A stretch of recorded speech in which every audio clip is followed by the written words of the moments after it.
think of my witch's hat? I thought today, since Halloween is coming up soon, I thought we would take some time to learn how to make our own witch hats, or if you're doing some craft fairs and you want to add some witches hats to your vendor event, perfect. These are cute to wear, but you could also decorate them and they'd make really cute decorations. So let's get started on learning how to make a fantastic witch's hat. Okay, so the pattern that we're going to be using to make your witch hat is from Orange Betty. I will be sure to add the link for that below. But what if you don't have a printer? Then what are you going to do? I will show you how to do that so that you don't have to worry about finding and printing if you don't have that accessible to you. Now, the other thing is the first hat I had on, as you saw, I went with a traditional black felt.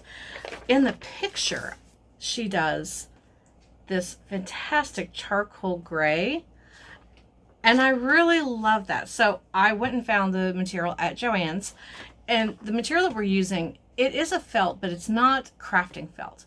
It is a thicker, it's called a premium wool felt. It costs more, but it's so worth it because it has just the right body, so you get this fantastic shape to the brim. So I will make a list below of all the items that you need. You really don't need much to make a witch's hat. What probably is going to cost the most is how you decide to decorate it. So let's get started. Okay, so you see this is the adult size brim. I've laid it out. Don't mind my little army of chickens. These are my paperweights that a friend of mine made me. Aren't they adorable? I love these little guys. So I do have my helpful sewing chickens. Now, what I'm going to do is I want to measure this out so you can see the outer part of the brim. That's 12. It is 18 inches. So from here to here is 18, and from here to here is 6. But like I said, I ended up having to cut this a little bit bigger. You will have to gauge that for yourself. Once you cut this out, you can try it on your head to kind of see if it's too tight or if you need to just maybe trim it up just a little bit more. So if you don't have pattern, here's what you're going to do. By the way, if you have clips, it's really a great idea if you're doing the pattern to use them. If you don't have clips, don't be running out and buying any. Use office supplies, like these little things would work, or gem clips, anything just to hold it in place. Okay, so now getting back to our hat. So first things we're going to do, we're going to measure, I'm going to mark this right here. That's going to be the outside of this end of the hat. And we're going to measure over, did I leave enough space? I don't think I did. Hold on. Let's start from this end. There's 12 plus 6. So it's out here. Okay. So this is this end, and then we're going to use the far end for our 18 inches. Now,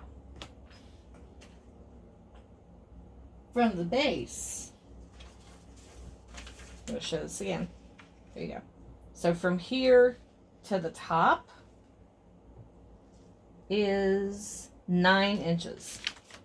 So you're going to measure up 9 inches and just put a little mark like that. Okay, so now you have a mark here, and a mark over here. So now what are you going to do? Well, you can, if you want, put a pin here and string, and you can draw this way. Or if you're happy and confident freehanding, you just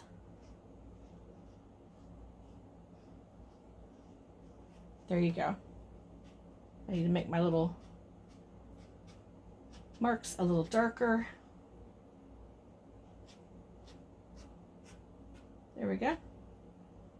Make some of these a little darker so I can see them better. Because goodness knows. There we go. Okay. And so now we're going to do the inside circle. So we know that the center is 9. Okay? And I'm going to show you by doing it this way so you can kind of see. Whoops, there we go. So from here to here is 6 inches. So we're going to put a mark here and put a mark at the 6-inch line. And then the question is, well, how far up does it come? On your center, you're going to measure up 3 inches this way. See? There you go. So you can kind of see. There you are. So now you're going to do the same thing that you did out here. You're just going to freehand, or like I said, alternatively, what you can do is take a pin. Like I will use like a very thick needle like this. This is an embroidery pin or an embroidery needle. And I'll put a piece of embroidery thread. I'll hold it in the center. And I'll take the thread straight out and hold my chalk in place. And then just pull all along the edge. And then I'll do the other half like this. So it does work. So you would take your, like I said, your embroidery needle, put some embroidery floss in it, stick it right in the center, pull your embroidery floss all the way out so you know where it needs to go to, and then hold onto your piece of chalk and that thread, and then just drag it. So simple and easy, and it works if you don't have time to run out and you don't have all of the fancy tools. There is always a way to make it work. So now I'm going to cut this out and then we'll move on to the comb part of the hat. Okay, so I had to put some clips around the edge because as I reminded you, as I told you earlier, this part right here is not big enough for my head. So like when I open up, it just won't fit me. So I'm going to, it's about 1/4 of an inch that I need, and I just follow around the hole that I've already cut. There we go. This is some very stiff fabric. So now let's take a good look to see what we think. So open it up because, you know, we cut it on the fold. So ta-da! There we go. And this will fit my head much better now. Okay, so now we need to do the pointy part of the hat. Okay, so now we need to do the pointy part of the hat. And if you have your pattern piece, all you have to do is lay it on the folded edge, because there's a side that says lay on the fold. And there you go. But what if you don't have the ability to print the pattern pieces? Well, let me give you some measurements. From this tip to here, this is 15 inches, which means it's also 15 inches from here to here. So let's hold these, let's get some clips and hold these in place. Now, oops, it didn't clip. There we go. It's very, like I said, the fabric I'm using is very thick, so I really do need to use the clips. So I'm going to mark it 15 here and 15 up here. So now from this corner to that corner up that is 12 inches. So going from this corner up, let's mark 12 inches. So that's telling me where that edge is going to be. And then 15 again. Yep. Perfect.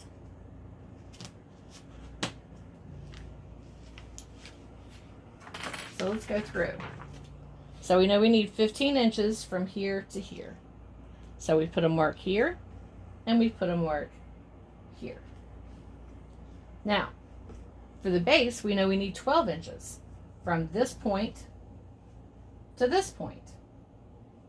Perfect. So we'll put a little mark. And we also need to make sure that from this point to that point is 15. So let's do that. There's 12.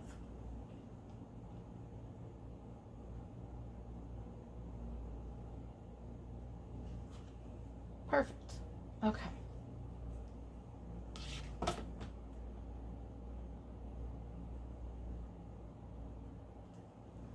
I'm just double checking.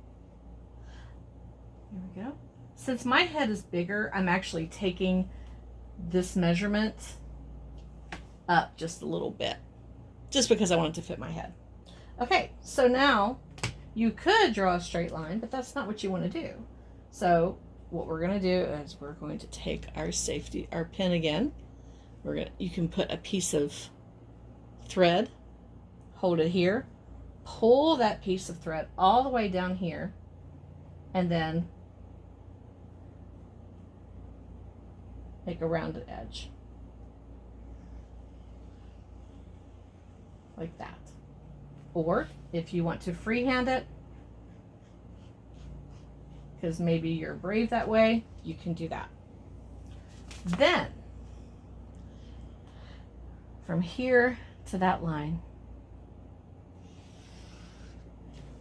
I'm just going to use our straight edge, like so. And then make this a rounded edge. So now all you have to do is cut this out, and then meet me back here and we'll talk about sewing it together. And now we have both of our pieces. This is the cone part, the top part of the hat, the pointy part, and the brim. So let's start with the brim. All you have to do is fold it in half and make sure that it lines up. Maybe put a couple pins in or use clips, whichever you prefer. It seems to be okay to use pins on this side, but on that folded edge, pins did not work. There we go.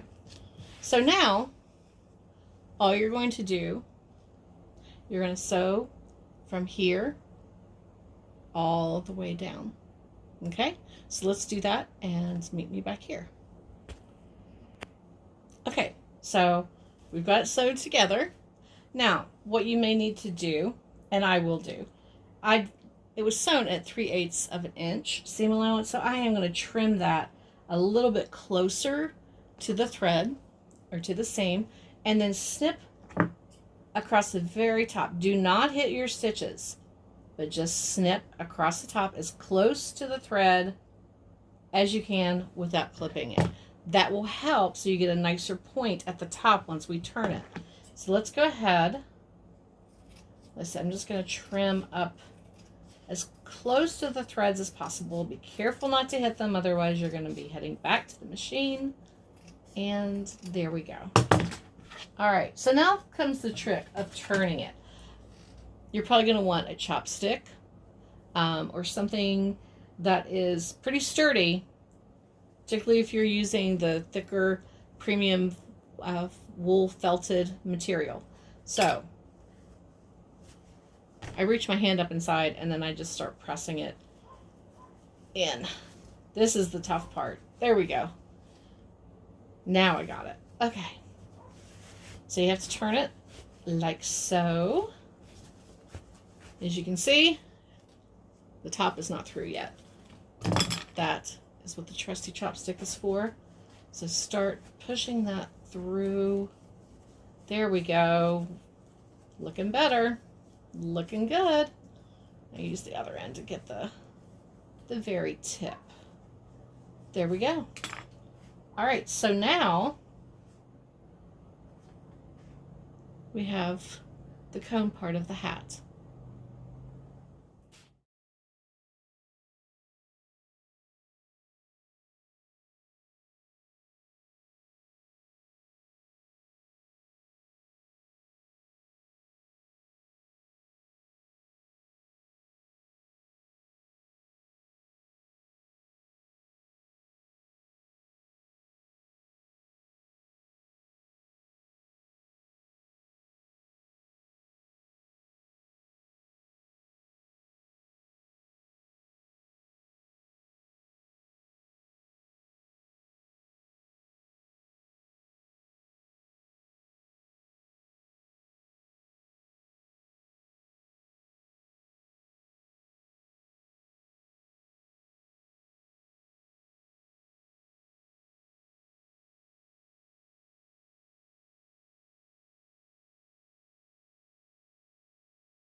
And here we go. Now, the other thing I think I want to do though, from where I sewed it together, you can see where it kind of slipped a little bit.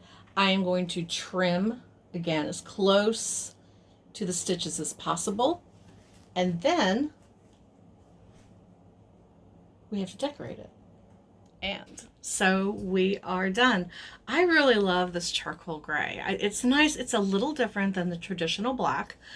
So I might wear this one this year. I have been making some extra hats because I am going to share one with some people in our family. So now let's talk about how you could decorate it. I mean, you can obviously do, if you look at hers, she has some little picks and berries and a little pumpkin and glitter, any kind of trim. I happen to have lots of tulle on a spool, so I think I might add some tulle to mine. The other thing I have, and you can think about this too, especially if you're trying to save costs and you don't want to have to go out and spend a lot of money on different trims. Although if you have a Dollar Tree near you, provided they're not sold out of Halloween stuff already, that's always a great place to get, you know, holiday ribbons and different kinds of like little flower picks or berry picks and things like that. But take a look around your house. You may find things that you have that you can use. I had ordered a bunch of buttons, and look at the size of these things. Look at it. It's the size of my face. I mean, okay, not really, but you get the idea. It's pretty big. So I have orange. I also have, I have like a turquoise, which is fun. I also have a green. I love the green. So one of those might do well. I thought I had a pink one. I may have already used it on another project, because I don't know if you know that, but being that it's 2023, of course, since the Barbie movie came out, pink is the new Halloween color this year, or so I've been told. I don't know. So yeah, using big buttons, what I was thinking was using some of my tulle on the spool combined with the button to go around the cone. I think that would be really pretty. So use your imagination. Look around your house. See what you have.